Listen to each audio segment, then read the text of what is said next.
নমস্কার বন্ধুরা, আশাস কুকবুকে সবাইকে স্বাগত। বন্ধুরা, আজকে আমি আরও একটা রেসিপি নিয়ে চলে এসেছি। প্রচণ্ড গরমে এই রকম একটা রেসিপি কিন্তু অবশ্যই সবার প্রত্যেকের খাওয়া দরকার।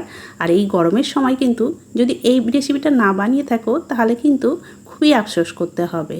যেমন সুস্বাদু তেমনি বানানো খুব সহজ।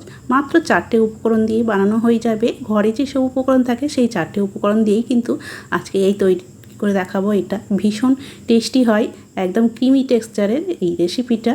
এটা বানাতে লাগবে না কোনো কনডেন্স মিল্ক, কোনো কাস্টার্ড পাউডার, মিল্ক পাউডার না মাওয়া, কিছুই লাগবে না। খুব সামান্য উপকরণেই কিন্তু খুব সুন্দর এই রেসিপিটা বানানো হয়ে যাবে। তাহলে চলো দেখে নেওয়া যাক। এটা বানাতে লাগবে, দেখো বন্ধুরা, এখানে সাবুদানা। আমি এখানে মোটা সাইজের এই সাবুদানা নিয়েছি। মোটা দানাটা হলে বেশি ভালো হবে। আর এখানে হাফ বাটি সাবুদানা আছে, ওজনে এটা কিন্তু 100 গ্রাম। এবারে এই সাবুদানাটা একটা বড় সাইজের বাটিতে ঢেলে নিলাম। তারপরে জল দিয়ে এটাকে ভালো করে পরিষ্কার করে ধুয়ে নেব। বেশিক্ষণ কিন্তু জলে রাখতে হবে না। এইভাবে চামচের সাহায্যে নাড়াচাড়া করে জলটা ফেলে দিলাম। দিয়ে দেখো একদম পুরো জলটা ফেলে দিয়েছি। ফেলে দেওয়ার পর এবার ওই সাবুর বাটি মেপে হাফ বাটি এখানে আমি গরম জল নিয়েছি। গরম জল দিয়ে এই সাবুটা এবার ভিজিয়ে রাখবো 1 ঘন্টা। আর গরম জল দিলে কিন্তু খুব সুন্দর ভিজে যাবে। আর 1 ঘন্টা অতি অবশ্যই কিন্তু ভিজিয়ে রাখতে হবে। এইবার 1 ঘন্টা পর বন্ধুরা ফিরে আসলাম। দেখো জলটা পুরোটাই কিন্তু সাবুতে টেনে নিয়েছে। আর সাবুটা কিন্তু বেশ নরম হয়ে গেছে। একটা তোমাদের আমি হাতে দেখো ভেঙেও দেখাচ্ছি। দেখো ভেঙে গেল।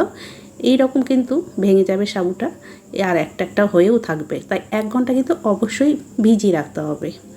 এবার একটা কড়াই নিয়ে নিলাম। কড়াইয়ের মধ্যে এবার 1 প্যাকেট দুধ নিয়েছি। এখানে হাফ লিটারের এই যে রেড কাউয়ের দুধ নিয়েছি। এই হাফ লিটার দুধটা আমি কড়াইয়ের মধ্যে দিয়ে দিচ্ছি।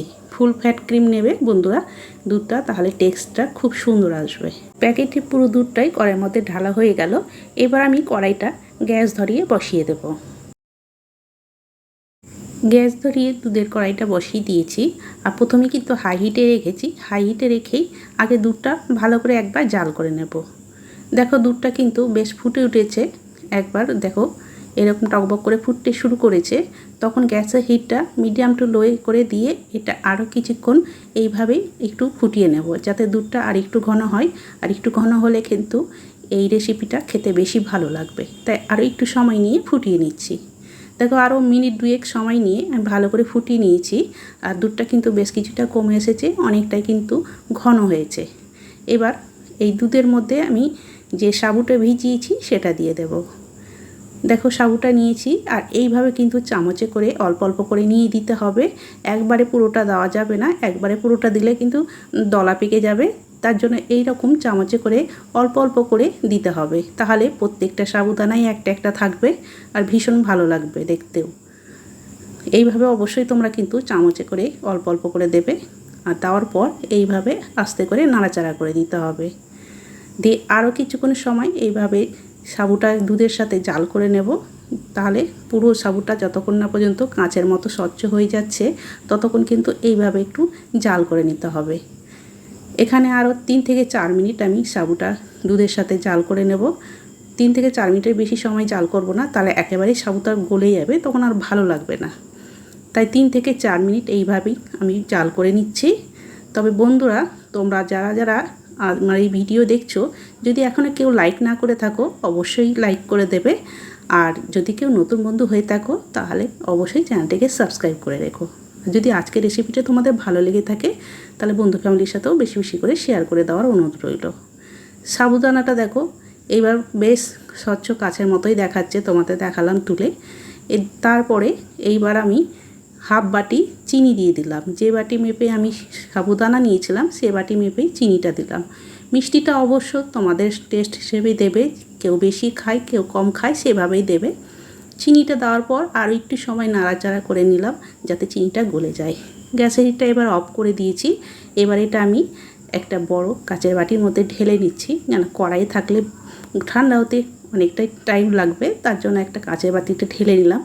ঢেলে নিয়ে এটা কিছুক্ষণ এমনি রুম টেম্পারেচারে আগে একটু ঠান্ডা করে নেব। তারপরে এটা ফ্রিজে 1 ঘন্টা রেখে দেব, কেন এই রেসিপিটা ঠান্ডা ঠান্ডায় খেতে বেশি ভালো লাগবে। ওটা ঠান্ডা করতে রেখে দিয়েছি ফ্রিজে। আর এদিকে দেখো দুটো আম নিয়েছি, দুটো পাকা আম। এবার এই পাকা আম দুটো আগে কেটে নিচ্ছি। দেখো কেটে নিয়েছি পাকা আম দুটো, একটু বেশি ছোটো ছোটো টুকরো করে একটা বাটিতে আলাদা করে নিয়েছি। আর এই প্লেটে নিয়েছি সেগুলো এবার একটা মিক্সিং জারের মধ্যে দিয়ে দিচ্ছি, দিয়ে এটাকে ভালো করে পেস্ট বানিয়ে নিচ্ছি। দেখো পেস্ট তৈরি করে নিয়েছি, আমের পাল্প যেটা বলে, একদম খুব সুন্দর পেস্ট হয়েছে। দেখো এইরকম একদম পুরো পেস্ট তৈরি করে নিতে হবে। এটাও একটা বাটির মধ্যে নিয়ে নিচ্ছি। নেওয়ার পর এই আমের পাল্প আর যেটা আমের টুকরো করে রেখেছি এই দুটোও কিন্তু ফ্রিজে রেখে দেবো, তাহলে এগুলোও ঠান্ডা হবে। কারণ এই রেসিপিটা ঠান্ডা ঠান্ডায় খেতে বেশি ভালো লাগে, আর এই প্রচণ্ড গরমে ঠান্ডা ঠান্ডায় কিন্তু বেশি ভালো লাগবে। এদিকে 1 ঘন্টা পর আমি দেখো বের করে নিয়েছি, আর ওপরে দেখতে পাচ্ছ এরকম জমে গেছে, আর তলাতে এরকম সাবুগুলো বসে যাবে। তাই হাতা দিয়ে আরও ভালো করে এইভাবে নাড়িয়ে দিচ্ছি। আর দেখো কতটা সুন্দর বেশ ঘন হয়েছে, ক্রিমি টেক্সচারে এসেছে। এই রকমই কিন্তু সাবুদানাটা বানাতে হবে, যাতে সাবুগুলো একটা একটা থাকে। এবারে এই আমের পাল্পটা দিয়ে দিলাম, এটাও কিন্তু ফ্রিজে রাখা ছিল, এগুলো সবই ঠান্ডা, কেন ঠান্ডা ঠান্ডায় এটা বেশি ভালো লাগে, তার জন্য সবগুলোই আমি ফ্রিজে রেখে দিয়েছিলাম। আমের পাল্পটা দেওয়ার পর ভালো করে মিশিয়ে নিচ্ছি। আর দেখো কালারটা কত সুন্দর এসেছে, কোনো কাস্টার্ড পাউডার কনডেন্স মিল্ক কিছুই লাগবে না। এইভাবেই বানালে কিন্তু দারুণ সুস্বাদু হয় খেতে। দেখো ভালো করে মিশিয়ে নিলাম। মিশিয়ে নেওয়ার পর এবার যে আমের টুকরোগুলো রেখেছিলাম পিসগুলো সেটাও দিয়ে দিচ্ছি, কেন এইভাবে দিলে কিন্তু খাওয়ার সময় যে আমের পিসগুলো মুখে পড়বে তাতে কিন্তু বেশি ভালো লাগে। এবার সব কিছু ভালো করে মিশিয়ে নিলাম। আর দেখো কতটা সুন্দর হয়েছে। এই রকমভাবে বানিয়ে দেবে বাড়ির সবাইকে, দেখবে সবাই চেটেপুটে খাবে, এক বাটিতে কারো মন ভরবে না, বারে বারে চাইবে, এতটা সুস্বাদু হয়। ছোট বড় সবাই ভীষণ পছন্দ করবে। আর খুব সহজ বানানো, দেখতেই পেলে মাত্র 4টে উপকরণ লাগলো। এই উপকরণগুলো কিন্তু সবার ঘরেই থাকে, সেই দিয়েই কিন্তু খুব সহজভাবে বানিয়ে দেখালাম।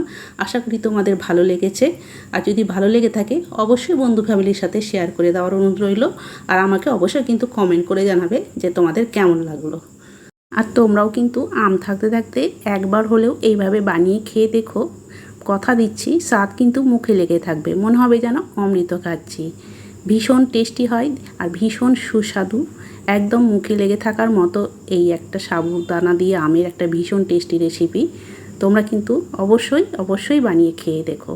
তাহলে বন্ধুরা আজকের মতো আমি এখানেই শেষ করছি, আবার একটা নতুন রেসিপি নিয়ে চলে আসবো। সবাই ভালো থেকো, সুস্থ থেকো, সবাইকে অনেক অনেক ধন্যবাদ জানিয়ে আজকে আমি এখানেই শেষ করলাম।